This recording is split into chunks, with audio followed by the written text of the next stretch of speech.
सितम से भिड़ने की पहल पहल पहल पहल पहल पहल पहल। वो कौन सी मंजिल है जो पा ना सके नारी, बदलाव के देश में जागी लहर न्यारी, बदलाव के देश में जागी लहर न्यारी। पहल पहल पहल अपनाई की पहल पहल पहल पहल अपनाई की पहल पहल पहल। भारत की महिला आज एक नए रूप में और नई नई भूमिकाओं में लोगों के सामने आ रही है। जीवन का कोई ऐसा क्षेत्र नहीं जहां उसने अपनी योग्यता का परचम न लहराया हो। देश में नारी के इस बदलते हुए रूप और छवि के पीछे कुछ ऐसी महिलाओं का संघर्ष है जिन्होंने जीवन में नए रास्ते बनाए। हर दिशा में नारी की ताकत और काबिलियत से समाज के सोचने के अंदाज में एक बदलाव आया है। हमारा ये सीरियल पहल ऐसी ही महान नारियों की जद्दोजहद की कामयाबी की कहानी है जिसे हम आपके सामने दोहरा रहे हैं। अमृता शेरगिल नाम था उस तूफानी प्रतिभा का जिसने आधुनिक भारतीय चित्रकला के ठहरे हुए पानी में एक हलचल सी मचा दी। पश्चिम के शिल्प कौशल का भारतीय कला की परंपरा से मेल बिठाकर एक ऐसे समय में एक नई कला चेतना को उजागर किया जब भारत की आधुनिक चित्रकला का अपना कोई चेहरा नहीं उभरा था। अमृता शेरगिल ने 1934 से लेकर 41 तक केवल 7 वर्षों में नए नए बिंब कैनवस पे उतारे जिनसे वो भारत की महान चित्रकार कहलाईं। अमृता की प्रतिभा की चकाचौंध उनकी बेवक्त मौत की वजह से कुछ ही समय तक रही, लेकिन उनके चित्रों की सजीव रंग योजना और गहरी संवेदना आज भी अमर है।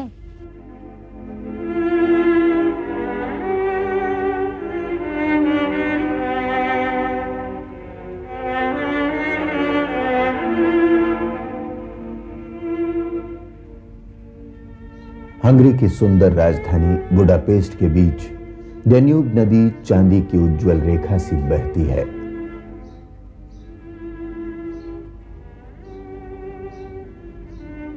हंगारी संस्कृति का परिचय देते हुए से इस नदी के तट पर खड़े ये भव्य भवन, ये कला संग्रहालय, ये स्मारक पेरिस या वियना का आभास देते हैं।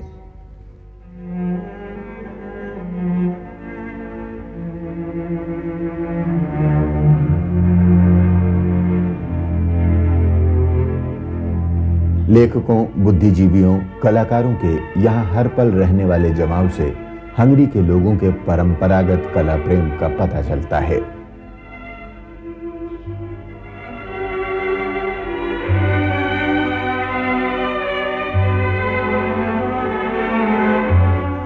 यहीं आज भी वो सुंदर सा मकान खड़ा है जहां कोई 84 वर्ष पहले एक सुबह जन्म लिया था अमृता शेरगिल ने।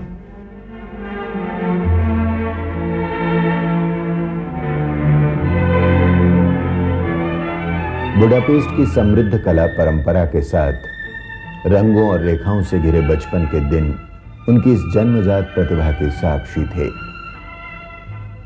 We consider ourselves a kind of Asiatic nation. This year, by the way, 1,100 years ago. हम अपने को एक एशियाई राष्ट्र मानते हैं।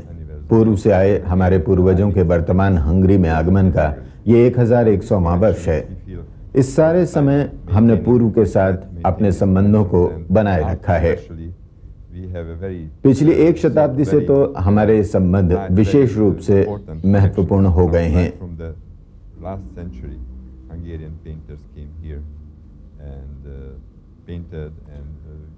हंगरी के चित्रकार भारत आए और चार्ल्स फाब्री जैसे कला इतिहासकार भी आए, लेकिन इस सबसे कहीं महत्वपूर्ण हमारे लिए अमृता शेरगिल का संबंध रहा है।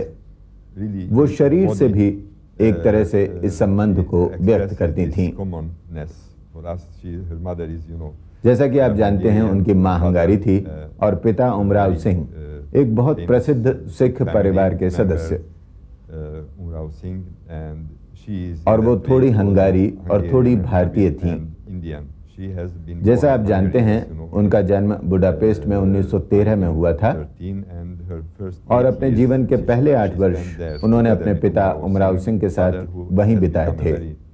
वे हंगारी समाज के एक बड़े महत्वपूर्ण सदस्य बन गए थे और लोग उनसे प्यार करते थे। वो योग के शिक्षक थे। अमृता के मामा एरविन बागताई, जो एक बहुत बड़े भारतविद और चित्रकार थे, को उन्होंने योग की शिक्षा दी थी। बागताई 20वीं शताब्दी के प्रारंभिक और 19वीं के अंतिम वर्षों के सबसे महत्वपूर्ण चित्रकार होलोसी के शिष्य थे। इस प्रकार अमृता हंगरी में बचपन से ही चित्रकला की ओर प्रवृत्त हुई। हंगरी से अमृता शेरगिल भारत आईं और शिमला और सराया में कुछ वर्ष बिताए। फिर 1929 में कला शिक्षा के लिए पेरिस गईं, जहां उन पर गोगा के रंगों की छटा और सेजां के आकृति संयोजन का प्रभाव पड़ा। वो भी 20 की थीं कि अपने चित्र यंग गर्ल्स के लिए ग्रां सैलों की एसोसिएट बना ली गईं। तभी 1934 में उन्होंने भारत लौट आने का निश्चय किया। अपनी मां को उन्होंने एक पत्र में लिखा कि वो भारत के जीवन की चित्रमय व्याख्या करना चाहती हैं। पश्चिम में सीखे शिल्प ज्ञान का उन्होंने भारतीय कला की आंतरिक लय से सामंजस्य बिठाना चाहा। भारतीय आधुनिक चित्रकला की यही शुरुआत थी। अमृता शेरगिल का योगदान भारतीय आधुनिक कला में बहुत ही महत्व रहा है। जब वो पेरिस से लौटी तो उनको भारतीय कला स्थिति को देख के थोड़ी निराशा भी हुई। बंगाल स्कूल में बहुत कम इतनी अच्छा काम नहीं हो रहा था, पर उन्होंने जामिनी रॉय, रविंद्रनाथ टैगोर, उन सब की प्रशंसा की और उनसे भी सीखा। पर मिनिएचर पेंटिंग में भी कोई दिशा नहीं थी, तो उनका भारत में आना बहुत ही महत्वपूर्ण रहा और उन्होंने नए जनरेशन ऑफ आर्टिस्ट के लिए एक दिशा दी, एक सेंस ऑफ इंडियननेस अपनी कंट्री में लाई, क्योंकि उन्होंने जो वेस्टर्न स्टाइल में भी सीखा था, वो फॉर्म या कलर कॉम्पोजिशन का, उनसे भी वो बहुत इन्फ्लुएंस रही। पर यहाँ आकर उन्होंने इंडियन सेंसिबिलिटी से बहुत अच्छा काम किया और उनकी पेंटिंग्स में इंडियननेस हमेशा रही। उनकी इन्फ्लुएंस म्यूरल पेंटिंग्स अजंता का भी रहा, स्पेशली ये बाशोली और कांगड़ा स्टाइल से।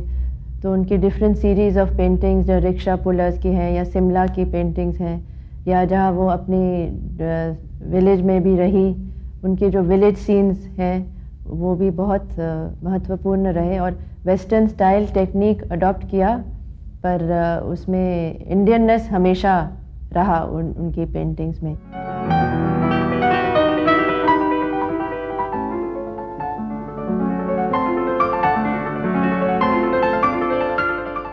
जिन दिनों मैंने आर्ट स्कूल ज्वाइन किया था, उन्हीं दिनों ये नेशनल आर्ट गैलरी फॉर्म हुई थी। और शुरू में तो सिर्फ ये शेरगिल की पेंटिंग्स को रखने के लिए ये गैलरी का आइडिया मूव किया गया था। तो उन दिनों में हम अभी तो बहुत छोटे थे, उन दिनों अभी ट्रेनिंग में पीरियड में थे, तो I was really thrilled bye her work. उनकी एक बिल्कुल ऐसी डायरेक्ट अपील थी कि वो जो अभी तक उसकी छाप हमारे दिल में है। अमृता शेरगिल की कला और उनका नाम पिछले 60 वर्षों में देश के कई हिस्सों में पहुंचा है। जिन लोगों ने उनके चित्र नहीं भी देखे मूल में, वे भी कहीं न कहीं उनके चित्रों से वाकिफ़ हैं, क्योंकि इन पिछले 60 वर्षों में अमृता शेरगिल के बहुतेरे चित्र पत्र पत्रिकाओं में प्रकाशित हुए हैं। उनकी कला पर भी बहुत कुछ लिखा जा चुका है, उनके जीवन पर भी, उनके पत्र भी प्रकाशित हुए हैं, भले ही अंग्रेजी में, और उनका भी हिंदी अनुवाद उस तरह से नहीं हुआ है। तो अमृता शेरगिल नाम की एक बड़ी चित्रकार इस देश में हुई, इससे तो लोग निश्चय ही परिचित हैं, ऐसा मुझे लगता है कि उनका नाम लीजिए तो कम से कम शहरों में पढ़े लिखे वर्ग में लोग जानते हैं कि वो थी और एक चित्रकार थी। लेकिन अभी भी ऐसा बहुत कुछ है जो उनके बारे में बताने और जानने लायक है। अपनी ही बात करूं तो यहाँ जहाँ हम बैठे हैं, राष्ट्रीय आधुनिक कला संग्रहालय में, और जहाँ अमृता शेरगिल के चित्र सबसे अधिक संख्या में हैं, वहाँ मैं 20 बार उनके चित्र देखने आया हूँ और अभी भी आता रहता हूँ। कोई आकर्षण उनमें है जो खींच लाता है। एक तरफ देखिए तो जो कुछ उनमें बना हुआ है वो इतना प्रत्यक्ष है, इतना आपके सामने है कि ये बताने की जरूरत भी नहीं पड़ती कि क्या बना हुआ है। उसके रंग, उनकी आकृतियाँ, कि ये रही 3 स्त्रियाँ, ये रहा किसी का पोर्ट्रेट, ये रही कुछ और औरतें, पहाड़ी औरतें, या कि उनके चित्रों में जो कुछ बना हुआ है उसके लिए ये बताने की तत्काल ज़रूरत नहीं पड़ती कि आप उसकी कोई व्याख्या करें।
जब हम ये सब जो बनाया गया है उसको देख लेते हैं एक नज़र में और जान लेते हैं कि बनाया गया है और वो हमें अच्छा भी लगता है, तो फिर कोई पूछ सकता है कि साहब आप ये बार बार इनकी तरफ क्यों लौटते हैं, या हम इनकी तरफ बार बार क्यों लौटे, एक बार देखा और छुट्टी हुई।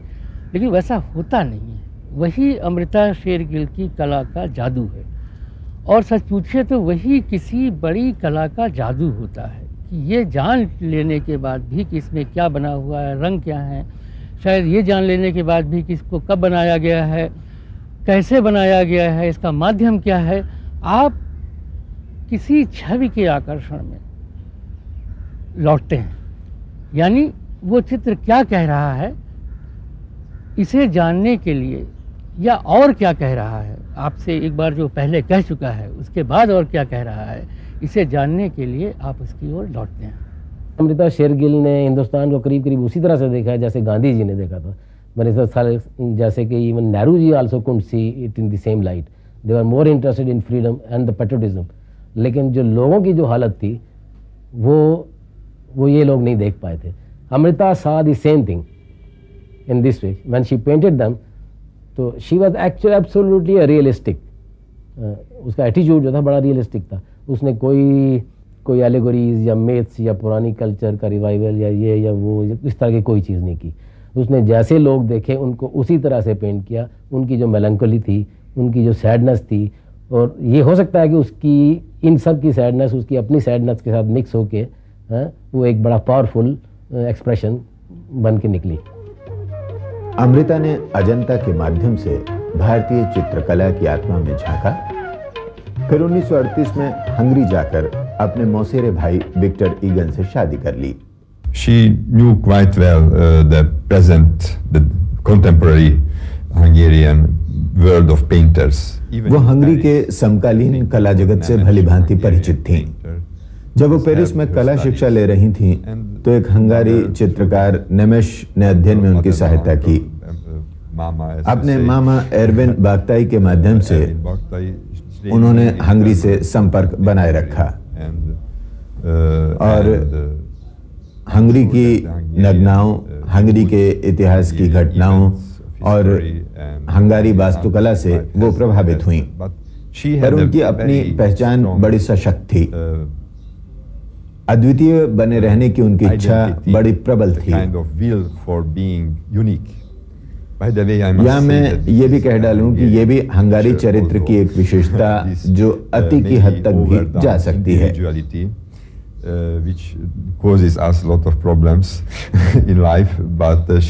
अमृता शेरगिल ने एक प्रकार से ये भाव हमसे हंगारी परंपरा से ले लिया और एक कलाकार की तरह इसका उपयोग भारतीय संदर्भ में किया। Indian context. जब वो साउथ इंडिया के टूर्स में गई तो अजंता वगैरह भी उसने देखी, जो पुरानी जो हमारी कल्चर के अवशेष हैं उनमें भी उसने जो उनके जो बेस्ट एलिमेंट थे वो तो उसने पकड़ लिए, और जो हिंदुस्तान की विलेजेस वगैरह की जो हालत थी वो भी उसने देख ली। तो इस पीरियड में she created some of her best works. Amrita Shergil की नसों में बह रहे खून के हंगारी अंश ने उन्हें अपनी मां के देश और उसके कला जगत से जुड़े रहने को मजबूर किया। अपने हंगरी प्रवास में उनका वहां के अनेक प्रमुख चित्रकारों से संपर्क हुआ।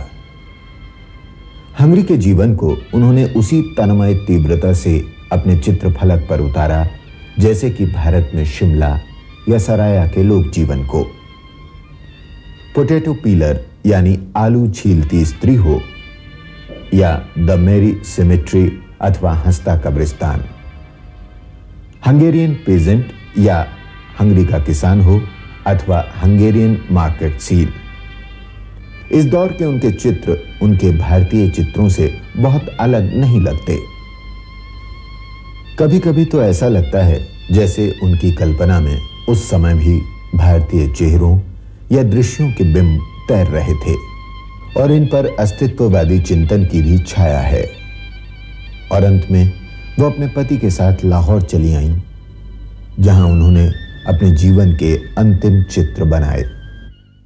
वह केवल महिला चित्रकार नहीं थी या खाली पायनियर नहीं थी, उनका बहुत महत्वपूर्ण और स्थायी स्थान है मॉडर्न कंटेम्प्रेरी इंडियन पेंटिंग में।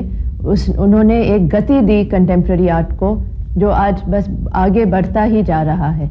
उनका एक बड़ा योगदान कला की दुनिया में, समकालीन कला की दुनिया में मैं ये मानता हूँ, या आधुनिक कला की दुनिया में, कि उन्होंने तैल रंगों में कैनवास पर चित्र बनाने की विधि को सच पूछिए तो बहुत अच्छी तरह प्रतिष्ठित किया हमारे देश में। ये देखिए कि ये सब काम उन्होंने केवल 7 वर्षों के भीतर किया। उनको कुल 28 वर्षों का जीवन मिला।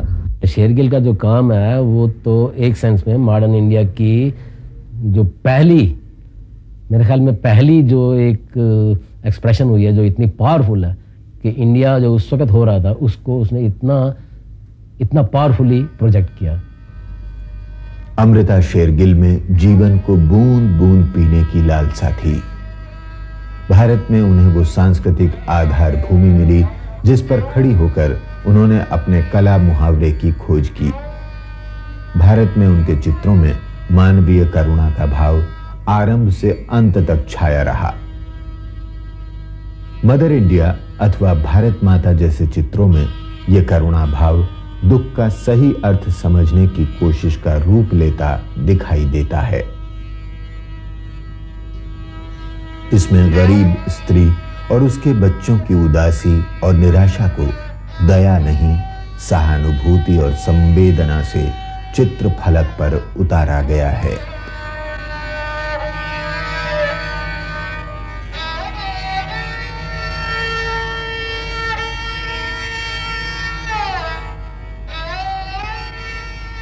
अमृता शेरगिल का राजनीति की ओर कोई झुकाव नहीं था, लेकिन उन्होंने अंग्रेजी साम्राज्यवाद के विरुद्ध दलित और पीड़ित भारतीयों को संघर्ष करते देखा था।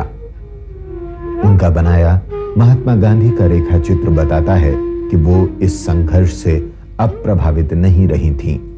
उत्तर प्रदेश के सराया गांव में रहते हुए उन्होंने जो चित्र बनाए उनमें रंगों की विविधता और आकृति चित्रण की ओर विशेष ध्यान तो मिलता ही है। भारतीय लोक जीवन के आनंद, उल्लास अथवा मानवीय संवेदना ने उन्हें काफी सुंदर और सजीव बना दिया है। नित नया रचने की बेचैनी ने उनसे निरंतर प्रयोग करवाए और उन्हें शीघ्र ही भारत की अगली पंक्ति के चित्रकारों में गिना जाने लगा। वे कोई सर्वश्रेष्ठ कृति दे सकी या नहीं, इस बहस में न जाकर इतना कहा जा सकता है कि उन्होंने कला को अपना सब कुछ दे डाला। कला के माध्यम से पूर्णता की तलाश में वे जीवन भर लगी रहीं।